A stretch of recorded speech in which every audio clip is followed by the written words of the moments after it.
Right now, somewhere in your mind, a voice is running. Maybe you are aware of it. Maybe it has become so constant that you stopped noticing it years ago. But it is there, commenting on what you are doing, rehearsing what you will say, replaying what you should have said, narrating your own experience as it happens, like a sportscaster who never goes home. You probably call this your inner voice. And if someone asked you to describe it, you would likely say something like, "It sounds like me, talking to myself, in my head." You might even feel slightly embarrassed admitting how often it happens or how loud it gets. You might wonder, in your more anxious moments, whether it is entirely normal. It is. And what it actually is turns out to be one of the most remarkable and revealing things about the human mind.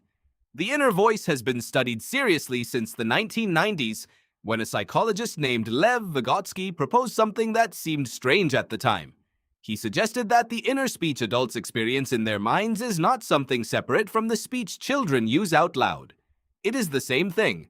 What happens as children develop is that they internalize speech. The running commentary that a 5-year-old gives out loud while building a block tower, narrating each step as they go, eventually goes underground. It becomes silent, but it does not stop. It just moves inward.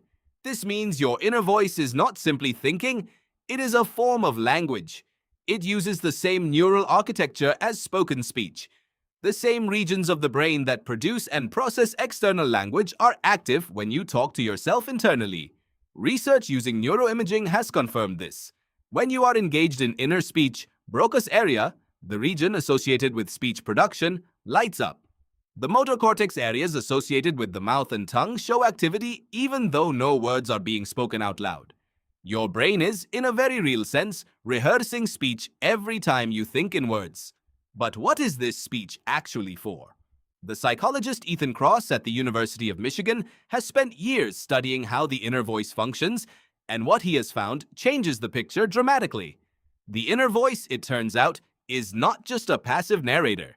It is an active cognitive tool, one that people use, often without awareness, to perform some of the most demanding mental tasks a human brain can carry out. One of the most important functions of inner speech is what researchers call self-regulation, the ability to control your own thoughts, emotions, and behavior in the moment. When you are standing at the edge of a decision and you start talking through your options in your head, you are using your inner voice to regulate your own behavior. When you remind yourself to stay calm before a difficult conversation or rehearse how you want to respond before you respond, you are deploying inner speech as a tool for self-control. Children who talk to themselves out loud while doing difficult tasks perform better than children who stay silent. The same effect has been found in adults using inner speech. The voice is not just commentary, it is scaffolding. Another key function is autobiographical thinking. The inner voice is intimately involved in how you construct and maintain your sense of self.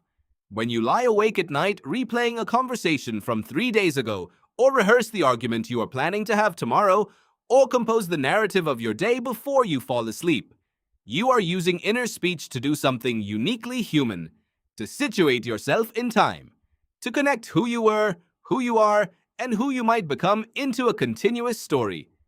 Many researchers believe this capacity, the ability to hold your past and future self together in a running internal narrative, is one of the things that most fundamentally distinguishes human cognition from that of other animals. But inner speech is not always a helpful tool.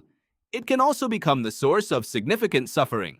Kross calls this chatter, the kind of inner speech that spirals and loops, that replays negative experiences without resolution, that fixates on what went wrong and constructs catastrophic futures out of present anxieties. When the inner voice becomes chatter, it stops serving the cognitive functions it was designed for and starts doing something else entirely, trapping the mind in a loop of rumination that activates the stress response, disrupts sleep, and makes even ordinary difficulties feel insurmountable. The interesting finding from Kross's research is that one of the most effective ways to quiet this kind of chatter is surprisingly simple. It involves how you address yourself in your inner voice. When people shift from first person to second or third person, from saying "I can't handle this" to saying "you can handle this" or "Kross can handle this," something changes in the brain. The psychological distance created by this small linguistic shift allows the person to think about their own situation more the way a wise friend might, with perspective, with compassion, with less catastrophizing. The inner voice stops feeling like a trapped first-person experience and starts feeling like counsel. Athletes use this technique instinctively. Research has found that elite performers across sports are significantly more likely to use second or third-person self-talk during high-pressure moments than non-elite performers. The phrase, "you've got this," is not just a motivational platitude. It is a neurological tool for stepping slightly outside your own perspective and accessing the kind of clarity that is harder to find from inside the storm. There is another layer to the inner voice that most people never think about. It is not always verbal. Research by Russell Hurlburt, who spent decades asking people to report their inner experience using a method called descriptive experience sampling, found that a significant proportion of people do not primarily experience their inner lives in words at all. Some people think primarily in images, some in emotional tones or feelings, some in what Hurlburt calls unsymbolized thinking, a kind of knowing that has no specific sensory form. The verbal inner voice is real and important, but it is not universal in its dominance, and the assumption that everyone thinks in sentences the way some people do turns out to be wrong. This matters because the inner voice is often treated as synonymous with thinking itself. But thinking is broader than language, and the verbal inner voice may be less like the whole of thought and more like the part of thought that has been made available to consciousness, edited for communication, translated from something more raw and wordless into something that can be examined, evaluated, and deliberately used. What you call thinking to yourself may be only the surface of something much deeper. The running voice you are aware of may be like the visible portion of an iceberg, the part that has been shaped into language, while beneath it, something larger and less articulate continues to process the world without words. Understanding the inner voice matters because it sits at the intersection of almost everything that makes human cognition unusual. It is where language meets self-awareness, where the past meets the future, where the automatic meets the deliberate, where the social, because language is fundamentally a social tool, becomes private. Every time you talk to yourself, you are doing something that, as far as we know, no other creature on Earth does in quite the same way. You are using the machinery of communication to have a conversation with yourself, to examine your own experience, to coach yourself through difficulty, to construct the ongoing story of who you are. That voice in your head is not a quirk. It is not a sign of loneliness or strangeness or excessive rumination, though it can become all of those things. At its best, it is one of the most sophisticated cognitive tools your species ever developed. A private language for thinking about thinking.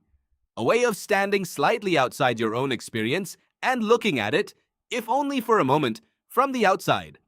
The next time you notice it, talking you through something difficult, narrating your day, rehearsing tomorrow's conversation, or simply observing what is happening as it happens, you might recognize it for what it actually is.